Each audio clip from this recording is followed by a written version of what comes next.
Costly errors home sellers are making right now and how to avoid them altogether.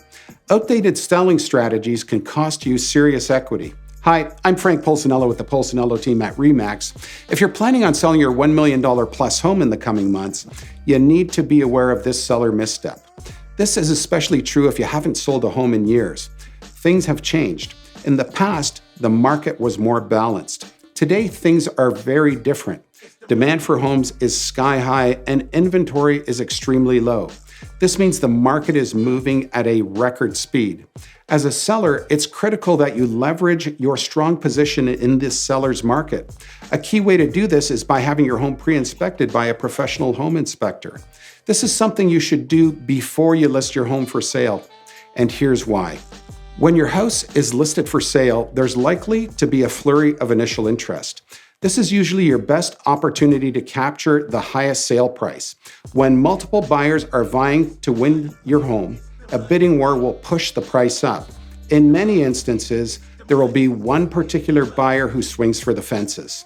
This buyer might outbid everyone else by a large margin. While this is usually great news for you, the seller, things can go sideways if it includes a condition on a building inspection. If you haven't done a pre-inspection, here's the string of events you could face. The buyer performs their inspections and issues with your home are discovered. Most homes have issues that you can't see from the outside. And based on the inspection findings, the buyers try to renegotiate their offer price with you at this point. Their emotions have cooled and their sense of urgency they felt during the bidding war has waned.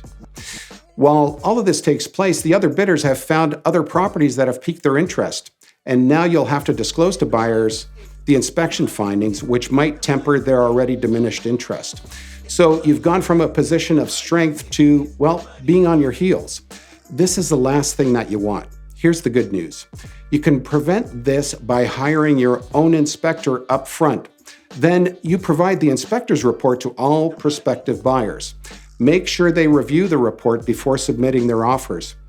This is what I advise for my clients, and it's paid off time and time again. So if you're thinking of selling your home in the coming months, be sure to talk to us about having your home pre-inspected. Many agents are still doing things the old ways. But knowledge is power, and we want that power to be on your side. And now you know one of the strategies that we're following and using with our home sellers to see far better results than the others. If you'd like more details on this, you can reach me at 905-830-9111.